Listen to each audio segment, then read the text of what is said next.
Hola, buen día. En este momento veremos el tema 1, que se refiere a la balanza de comprobación, a la elaboración del balance general y el estado de resultados integral.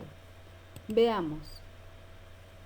La balanza de comprobación es un documento contable, mas no es un estado financiero, y este se elabora con el objeto de verificar que se hayan hecho correctamente los pases de asientos de diario a esquemas de mayor. Además, verificar que tanto en los asientos de diario y en los esquemas de mayor se haya respetado la teoría de la partida doble, es decir, que a todo cargo corresponde un abono. Vamos a ver un ejemplo. El ejemplo únicamente es para explicar cómo se elabora la balanza de comprobación. Por lo tanto, ya tenemos los esquemas de mayor con movimientos y saldos. Ya tenemos todas las cuentas, ya las trajimos de los asientos de diario, ya hicimos los pases a esquemas de mayor, ya determinamos movimientos, que es la suma de los cargos, la suma de los abonos, y la diferencia de los movimientos es el saldo. Entonces, cada una de estas cuentas T las trajimos de los asientos de diario. Aquí en los esquemas de mayor es importante que se vaya anotando el número de referencia, el número de asiento de diario al que corresponde cada una de las cantidades que se encuentran en los esquemas de mayor. Es importante determinar saldos de las cuentas T de los esquemas de mayor, porque de aquí vamos nosotros a elaborar. Primero vamos a determinar el entero del IVA y luego elaboramos la balanza de comprobación. Aquí tenemos más esquemas de mayor con saldo, cada uno con los saldos. Las que tienen un solo movimiento, pues este es su saldo, ¿verdad? Aquí determinamos ya el entero del IVA. De acuerdo al esquema de mayor del IVA trasladado, este tiene un saldo de 5,520 y tiene un saldo, el IVA acreditable en el esquema de mayor, de 54,209,66. Se determina el entero del IVA, en este caso es un IVA a favor por 48,689,66, porque el IVA acreditable es mayor. Si el IVA trasladado fuera mayor, tendríamos un IVA a cargo o un IVA por pagar. Ahora vamos a registrar este entero del IVA, esta determinación del entero del IVA en asiento de diario, para cancelar los IVAs, tanto el IVA trasladado como el IVA acreditable. El IVA trasladado, si es de naturaleza acreedora porque es cuenta de pasivo, entonces se carga para poder cancelarla. Luego el IVA acreditable es deudor, es de activo, la abonamos para que quede cancelada y así determinamos la diferencia, que en este caso es IVA a favor por 48,689,66. Aquí tenemos ya determinado el entero del IVA en asiento de diario. Luego vamos a hacer sus pases a esquemas de mayor, en registro del IVA en esquemas de mayor. El IVA acreditable, su saldo era de 54,209,66. Ya con el pase del entero del IVA queda esta cuenta cancelada. Tenemos el IVA trasladado, que su saldo era acreedor por 5,520. Lo cargamos con el entero del IVA y la cuenta queda saldada. Y la diferencia pues es el IVA a favor. Aquí lo tenemos, el IVA a favor es de naturaleza deudora, pertenece al activo circulante. Luego vamos a explicar la elaboración de la balanza de comprobación con movimientos y saldos. El primer ejemplo nos muestra una balanza de comprobación con movimientos y saldos, es decir, una balanza de 4 columnas. Se anota el nombre de la empresa en el encabezado, se anota el nombre del documento, el periodo al que corresponde el documento. Anotamos enseguida todas las cuentas, las traemos de los esquemas de mayor, los movimientos y saldos, pero las cuentas se anotan en forma ordenada. Es decir, el mismo orden que tiene un catálogo de cuentas. Primero cuentas de activo, activo circulante, activo fijo, activo diferido. Luego cuentas de pasivo circulante, fijo, diferido. Luego cuentas de capital y al final cuentas de resultados. Entonces las cuentas deben de ir ordenadamente. Luego anotamos los movimientos. Estos son los movimientos que en el ejemplo de la cuenta de bancos, estos son los movimientos que tiene el esquema de mayor, y la diferencia del debe y el haber es el saldo. Si el debe es mayor, entonces su saldo es deudor. Si el haber es mayor, en esta cuenta de pasivo donde en proveedores, donde el haber es mayor, entonces su saldo será acreedor. Y esta balanza de comprobación nos está demostrando que se hicieron correctamente los pases a esquemas de mayor, que se respetó la teoría de la partida doble porque nos da sumas iguales. Esta es la verificación, dar sumas iguales es la verificación de que los asientos de diario como los esquemas de mayor se hicieron correctamente. Luego continuamos. Esta es una balanza de comprobación únicamente con saldos, es decir, es una balanza de 2 columnas. Igual se anota el nombre de la empresa, el nombre del documento, el periodo al que corresponde el documento. Se ordenan las cuentas, se traen los saldos finales de los esquemas de mayor. Estos son saldos finales que tiene la cuenta T o el esquema de mayor de cada una de estas cuentas. Las sumas son iguales, es la suma de los saldos. Y igual nos está demostrando que se hicieron correctamente tanto los esquemas de mayor como los asientos de diario.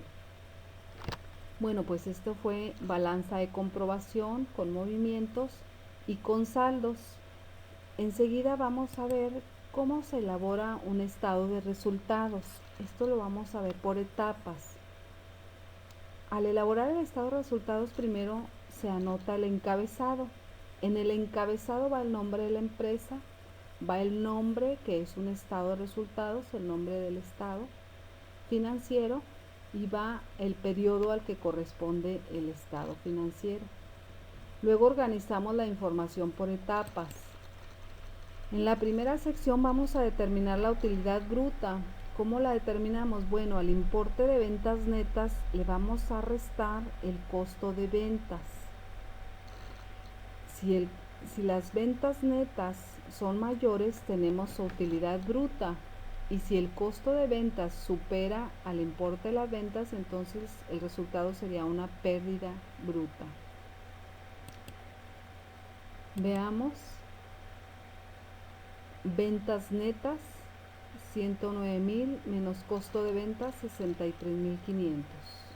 Aquí cabe hacer mención que las ventas totales son las ventas que realiza la empresa. Ya una vez descontado las devoluciones sobre ventas y las rebajas sobre ventas, es como obtenemos las ventas netas. Aquí tenemos una utilidad bruta porque las ventas netas son mayor al costo de ventas. Si el costo de ventas fuera mayor, sería pérdida bruta. Aquí viene lo que les acabo de mencionar: ventas totales menos devoluciones sobre ventas y menos rebajas sobre ventas nos da como resultado las ventas netas. Luego tenemos la segunda sección, que es determinar los gastos generales. Identificamos cuáles son gastos de venta y cuáles son gastos de administración, los agrupamos en una columna y los totalizamos en gastos generales, es decir, los sumamos. Este total, esta suma se disminuirá de la utilidad bruta. Veamos el ejemplo. Aquí ya tenemos la utilidad bruta, tenemos gastos generales. Aquí estamos tomando, si ustedes se dieron cuenta, es el ejemplo de Ferretera del Norte. Estamos trayendo saldos de la balanza de comprobación, pero en este caso, si ustedes se fijan en la balanza de comprobación, no tenemos ni gastos generales, ni productos financieros, ni otros productos, no tenemos gastos. Entonces, en el ejemplo de Ferretera del Norte, la utilidad bruta sería nuestra utilidad neta, porque no hay gastos. para ejemplificar y para dar una mejor explicación sobre la elaboración del estado de resultados, pues yo estoy agregando estas cantidades inventadas para poder dar una mejor explicación. Veamos aquí, la utilidad bruta son 45.500. Le restamos los gastos generales, que son gastos de venta 3.500, gastos de administración 1,000 pesos. La suma de los gastos generales son 4.500 y la diferencia de utilidad bruta menos los gastos generales nos da como resultado una utilidad de operación, 41,000 pesos de utilidad de operación. Continuamos. En la tercera sección determinamos la utilidad antes de impuestos. Nada más que para determinar la utilidad antes de impuestos es necesario identificar cuáles son los otros gastos y otros productos. Y se anota primero el de mayor importe. Aquí vamos a mencionar que los gastos disminuyen a la utilidad y los productos la aumentan. Es decir, si los gastos son mayores que los productos, se determina una diferencia y esta diferencia, si los gastos son mayores, se va a restar, y si los productos son mayores, esta diferencia que hay entre uno y otro, si los productos son mayores, se suma la diferencia. Veamos el ejemplo. Aquí ya tenemos la utilidad de operación. ¿Y cuáles son otros gastos y otros productos? Bueno, aquí viene otros gastos, 2.400. Otros productos, 1.500. La diferencia entre otros gastos y otros productos son 900 pesos. Como nuestros gastos son mayores, entonces vamos a restar esta diferencia de la utilidad de operación. Hasta aquí ya determinamos otros gastos y otros productos. Ahora, para determinar también la utilidad antes de impuestos, es necesario determinar el resultado integral de financiamiento. Es decir, identificar los gastos financieros y los productos financieros, y anotamos primero el de mayor importe. ¿Por qué? Porque vamos a restar, a sacar una diferencia. Los gastos igualmente disminuyen a la utilidad y los productos la aumentan, entonces es necesario determinar diferencia, y si los gastos son mayores, la diferencia se resta, y si los productos son mayores, la diferencia se suma. Aquí tenemos ya el ejemplo. Hasta aquí llegamos en la diapositiva anterior, hasta determinación de otros gastos y otros productos. Ahora veamos el resultado integral de financiamiento, más o menos, según sea el caso. Productos financieros 4.200, gastos financieros 2.300. La diferencia son 1.900, y como los productos financieros son mayores, entonces esta diferencia se va a sumar. Hasta aquí ya determinamos el resultado integral de financiamiento. Dijimos que para determinar la utilidad antes de impuestos, tenemos que restar a la utilidad bruta los gastos generales. Vamos a sumar o a restar según corresponda la diferencia entre otros gastos y otros productos y las diferencias que haya dentro del RIF, que son productos financieros y gastos financieros. Cuando el gasto es mayor, la diferencia se resta, y cuando el producto es mayor, la diferencia se suma.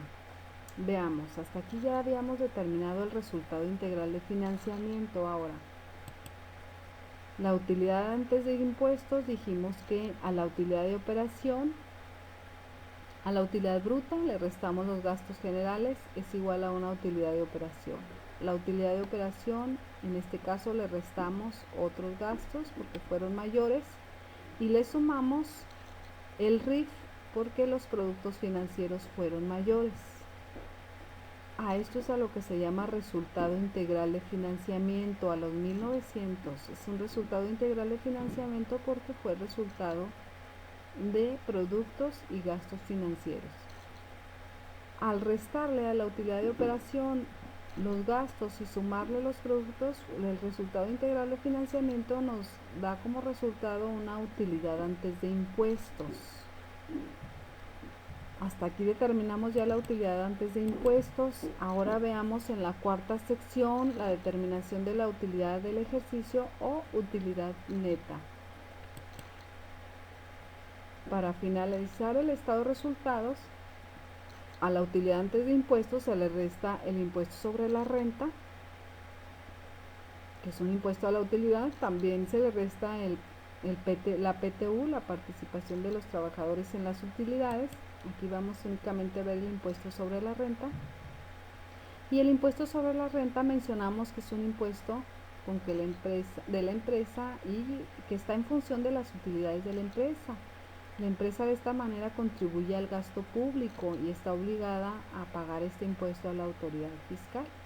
Si el resultado fuera pérdida, entonces la empresa no está obligada al pago de este impuesto. Veamos aquí el ejemplo. Hasta aquí tenemos la utilidad antes de impuestos. Ahora, menos impuestos sobre la renta 32%. El 32% de 42,000 pesos, que es la utilidad, son 13,440. Este es el impuesto que la empresa está obligada a pagar al fisco. Y la diferencia de la utilidad antes de impuestos menos el impuesto sobre la renta nos da como resultado una utilidad neta del ejercicio de 28,560. Hasta aquí nosotros ya determinamos la utilidad neta, explicamos cómo se elabora un estado de resultados integral y vamos a continuar con la elaboración del balance general. Aquí nada más voy a ejemplificar con cantidades cómo queda estructurado ya el estado de resultados. Ventas menos costo de ventas es igual a utilidad bruta. Utilidad bruta menos gastos generales, y los gastos generales incluye gastos de administración, gastos de venta. Se suman gastos de venta y gastos de administración, se restan de la utilidad bruta y nos da una utilidad de operación. A esta utilidad de operación le sumamos o le restamos según sea los otros gastos y otros productos y el resultado integral de financiamiento o RIF. Tenemos otros gastos 2,400, otros productos 1,500, la diferencia son menos 900. El RIF, productos financieros 4,200, gastos financieros 2,300, de RIF tenemos 1,900, se suma.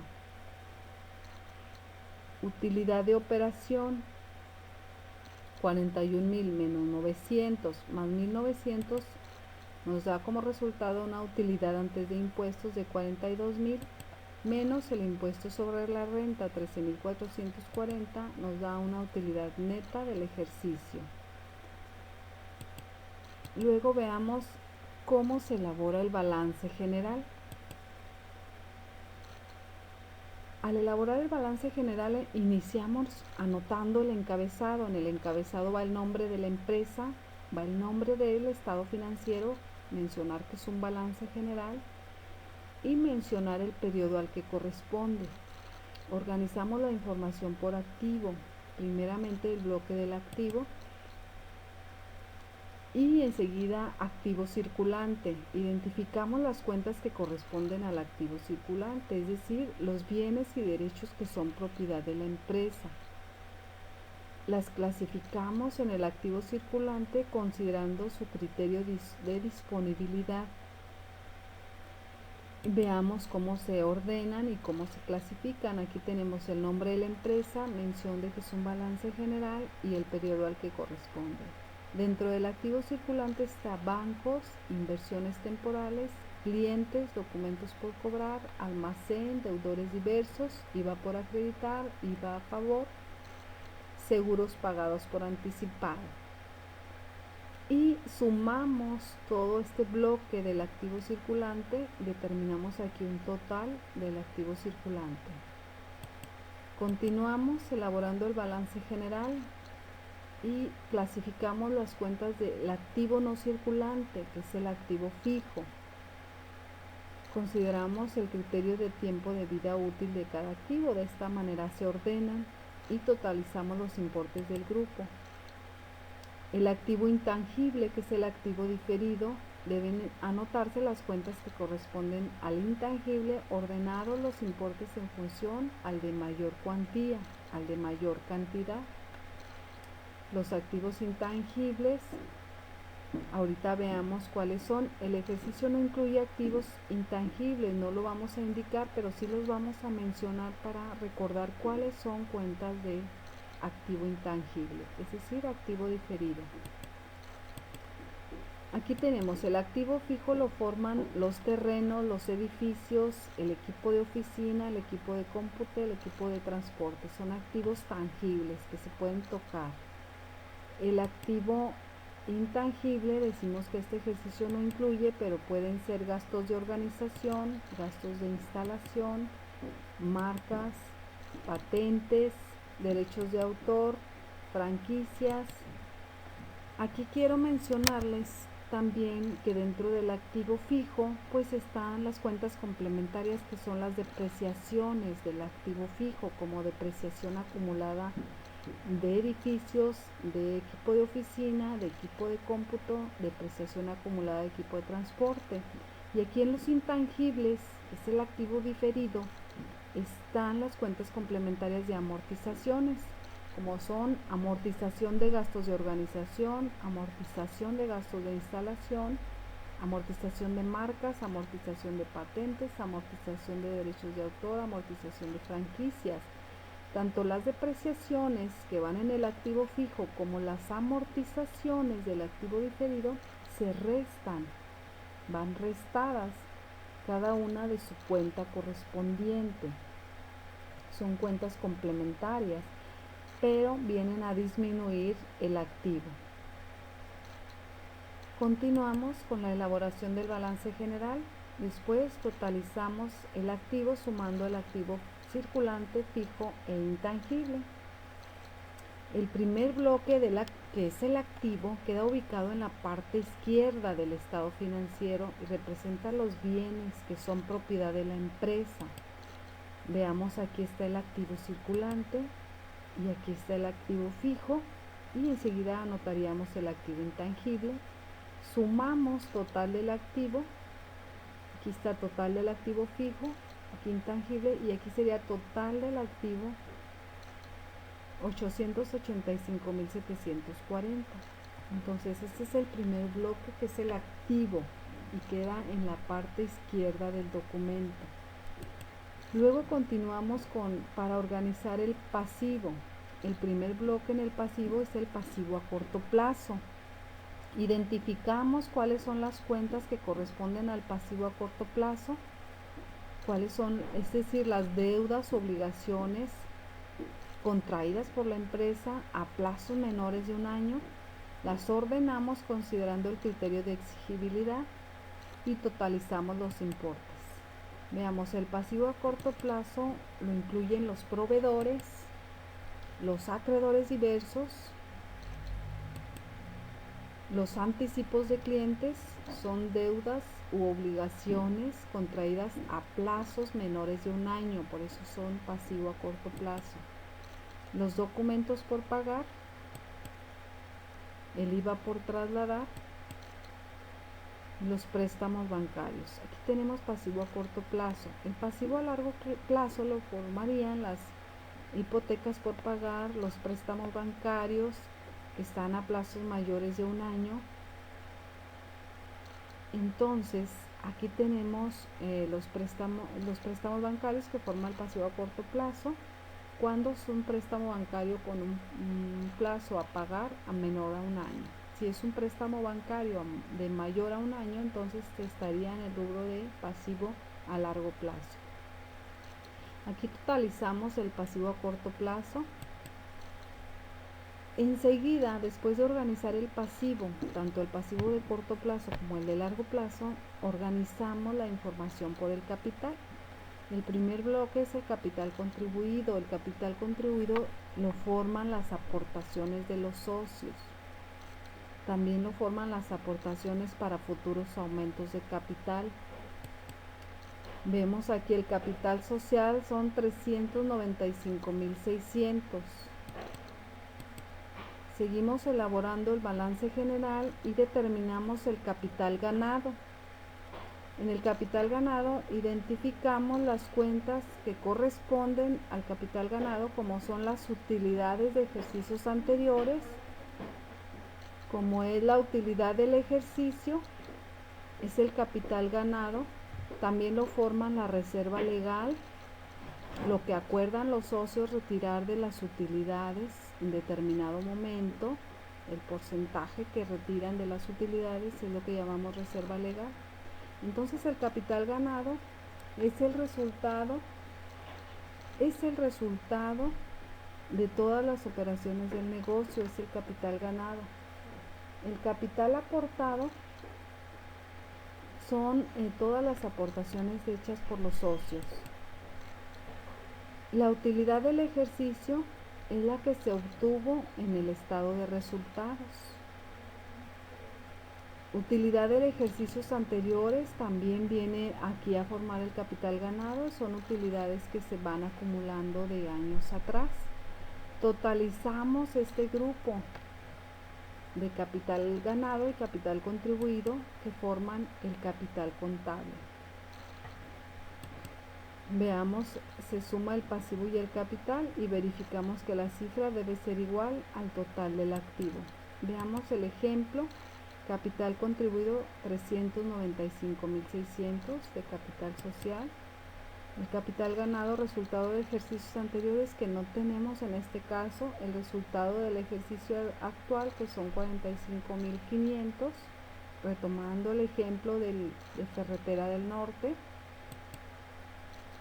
Tenemos suma del capital 441.100. Y este es el ejemplo del balance general. Aquí queda ya ejemplificado en la parte izquierda todos los activos, en la parte derecha el pasivo. Determinamos una suma total de activo. En la parte derecha queda pasivo, pasivo a corto plazo, la suma, pasivo a largo plazo. En este caso no tenemos. Tenemos capital contable que está formado capital aportado, capital ganado. Sumamos el capital contable. La suma del pasivo más el capital contable debe de ser igual al total del activo. Aquí tenemos un ejemplo de un balance general. Lo explicamos por etapas, por secciones, cómo se acomodan, cómo se elabora. Y aquí está ya la estructura de cómo quedaría el balance general. Pues esto ha sido todo por el momento en este tema 1 y gracias por su atención.